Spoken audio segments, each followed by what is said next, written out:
అల్లు అర్జున్ హీరోగా సుకుమార్ దర్శకత్వంలో భారీ అంచనాతో రిలీజ్ అయింది పుష్ప 2. ఈ రోజు రిలీజ్ అయిన ఈ సినిమా ఎలాగుందో మన రివ్యూలోకి వెళ్ళి తెలుసుకుందాం. ఈ సినిమా కథ విషయానికి వస్తే పుష్ప మొదటి భాగానికి కొనసాగింపుగా ఈ సినిమా తెరకెక్కింది.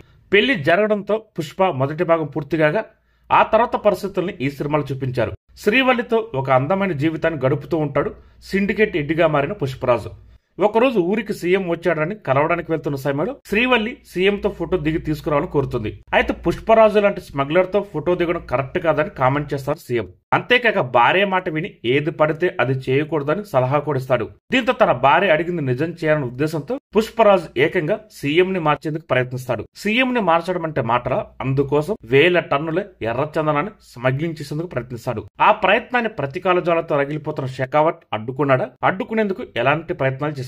అన్ని ప్రయత్నాలు పుష్పరాజు ఛేదించగలిగాడా, సీఎం ని మార్చగలిగాడా, ఎలా అయినా తన ఇంటి పేరు కోసం పోరాడుతున్న పుష్పరాజు ఆ ఇంటి పేరును దక్కించుకోగలిగాడు లాంటి విషయాలు తెలియాలంటే ఈ సినిమాని బిగ్ స్క్రీన్ మీద మీరు చూడాల్సిందే. ఈ సినిమా ఎలా ఉందంటే కొన్ని సినిమాలకి కథ అవసరం లేదు. స్టార్ హీరో ఆయన స్థాయికి తగ్గట్టు ఎలివేషన్లు, భారీ యాక్షన్ సీన్లు, మంచి పాటలు ఇవి ఉంటే చాలు బొమ్మ హిట్ అయిపోతుంది. పుష్ప 2 సినిమాలో డైరెక్టర్ సుకుమార్ కూడా ఇదే ఫార్ములాని అప్లై చేశాడు. పుష్పరాజ్ ది రైజ్ సినిమాతో పుష్పరాజు పాత్రని డ్రగ్ లాక్ ఇచ్చిన సుకుమార్ పార్ట్ 2లో ఆ మత్తుని అలాగే కంటిన్యూ చేశాడని చెప్పాలి. కథపై కాకుండా ఎలివేషన్స్, యాక్షన్ సీన్స్ పై ఎక్కువగా ఫోకస్ చేశాడు. పార్ట్ 1లో ఉన్నంత కథ కూడా ఈ స్వీకలో లేదు. హై ఇవ్వడమే లక్ష్యంగా కొన్ని సీన్లని అల్లుకుంటూ పోయాడంతే. ప్రతి 10 నిమిషాలకోసారి హై ఇచ్చే సీన్ ఉండేలా స్క్రీన్ ప్లే మాత్రం రాసుకున్నాడు.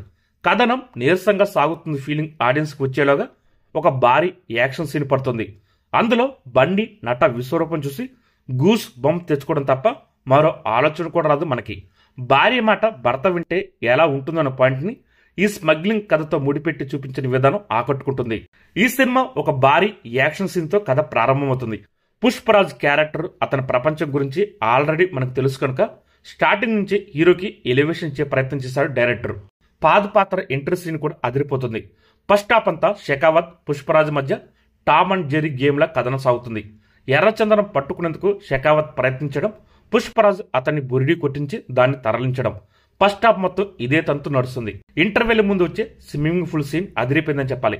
ఆ తర్వాత ఇద్దరి మధ్య జరిగే సవాల్ సెకండ్ హాఫ్ పై ఆసక్తిని పెంచింది. అలాగే శ్రీవల్లి, పుష్పరాజుల మధ్య వచ్చే ఫీలింగ్ సీన్లు నవ్వులు పూయిస్తాయి. అలాగే సెకండ్ హాఫ్ లో ఎమోషన్స్ పై ఎక్కువగా దృష్టి పెట్టారు డైరెక్టర్. జాతర ఎపిసోడ్ అయితే అదిరిపోయిందని చెప్పాలి. ఆ తర్వాత సినిమా కాస్త సాగదీసిన ఫీలింగ్ అనిపించింది. ఇంకా క్లైమాక్స్ ముందు వచ్చి యాక్షన్ సీన్ అయితే పూనకాలు తెప్పించింది. ఈ సీన్ లో బన్నీ మాస్ తాండవం చేశాడని చెప్పాలి. క్లైమాక్స్ మాత్రం అంతగా ఆకట్టుకోలేదని చెప్పాలి. పార్ట్ 3కి ఇచ్చిన లీడ్ అంతగా కిక్ ఇవ్వలేదు. అలాగే ఈ సినిమా నిడివి 3 గంటల 20 నిమిషాలు ఎక్కువగా ఉండడం ఈ సినిమాకి కాస్త మైనస్ అని చెప్పాలి. అలాగే ఈ సినిమాలో లాజిక్స్ గురించి ఎంత తక్కువ మాట్లాడుకుంటే అంత మంచిది. అయితే మాస్ ఆడియన్స్ కి ఇవేవి అవసరం లేదు, వారిని ఎంటర్టైన్ చేస్తే చాలు.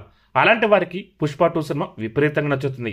ఇంకా అల్లు అర్జున్ ఫ్యాన్స్ కి అయితే సుకుమార్ ఫుల్ మీల్స్ పెట్టాడని చెప్పాలి. ఇంకా నటీనటుల గురించి మాట్లాడుకుంటే Pushpa 2 cinema Allu Arjun one man show అని చెప్పాలి. సినిమా ప్రారంభం నుంచి చివరి వరకు కథనంతా తన భుజాన్ని వేసుకుని నడిపించాడు అల్లు అర్జున్. మాస్ లుక్కులని కాదు, నటనలను అల్లు అర్జున్ అదరగొట్టేశాడు. యాక్షన్ సీన్లు అయితే తగ్గేది లేదన్నట్టు తన నట విశ్వరూపం చూపించాడు అల్లు అర్జున్. జాతర ఎపిసోడ్ క్లైమాక్స్ కు ముందు వచ్చే యాక్షన్ సీన్ లో అల్లు అర్జున్ పెర్ఫార్మెన్స్ నెక్స్ట్ లెవెల్లో ఉంటుంది. అలాగే చిత్తూరు యాసలో ఆయన చెప్పిన డైలాగ్ కూడా బాగుంటాయి. అలాగే శ్రీవల్లిగా డీ గ్లామర్ పాత్రలో రష్మిక జీవించేసింది ఈ సినిమాలో. పార్ట్ 1 తో పోలిస్తే ఈ సినిమాలో ఆమె పాత్ర నిడివి చాలా ఎక్కువగా ఉంటుంది. జాతర ఎపిసోడ్ లో ఆమె చెప్పే డైలాగులు బాగా ఆకట్టుకుంటాయి.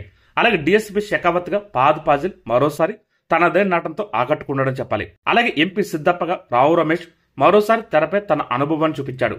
అలాగే తారక్ పన్నప్కు మంచి పాత్ర లభించింది ఈ సినిమాలో. బన్నీకి ఆయనకి మధ్య వచ్చే సన్నివేశాలు ఆకట్టుకుంటాయి. అలాగే స్పెషల్ సాంగ్ లో శ్రీలీల అదరగొట్టేసింది. బన్నీతో పోటీ పడి మరి డాన్స్ చేసింది. అలాగే మంగళం శ్రీను పాత్ర నటించిన సునీల్ కి పెద్దగా గుర్తుంచుకునే సీన్లు అయితే పర్లేదు ఈ సినిమాలో. అలాగే దాక్షాయణిగా నటించిన అనసూయ పరిస్థితి కూడా అంతే. 1-2 చోట్ల ఆమె చెప్పే డైలాగ్స్ ఆకట్టుకుంటాయి. ఇక కేంద్ర మంత్రి ప్రతాప్ రెడ్డిగా జగతబాబు ఉన్నంతలో చక్కగా నటించాడు. పార్ట్ 3లో ఆ నిడివి చాలా ఎక్కువగా ఉండే అవకాశం ఉంది. అలాగే జగదీష్, ధనుంజయ్, అజయ్ తో పాటు మిగిలిన నటినట్లు తమ పాత్ర పరిధి మేర చక్కగా నటించారు. అలాగే సాంకేతికంగా ఈ సినిమా చాలా బాగుంది.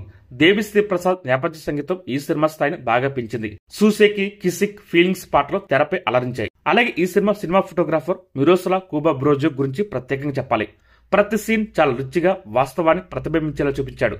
ఆర్ట్ డిపార్ట్మెంట్ పడిన కష్టం తెరపై స్పష్టంగా కనిపిస్తుంది. ఎడిటర్ తన కత్తెరకు ఇంకాస్త పని చెప్పాల్సింది. నిడివి కొంచెం తగ్గిస్తే సినిమా బాగుండేది. ఇంకా నిర్మాణ విలువలు చాలా బాగున్నాయి. మైత్రి మూవీ మేకర్స్ ఎక్కడా తగ్గేది లేదన్నట్టు ఈ సినిమా కోసం భారీగా ఖర్చు పెట్టారు. ఫైనల్ గా ఈ సినిమా ఎలాగుందంటే పుష్పరాజ్ మరోసారి తాండవం చేశారని చెప్పాలి.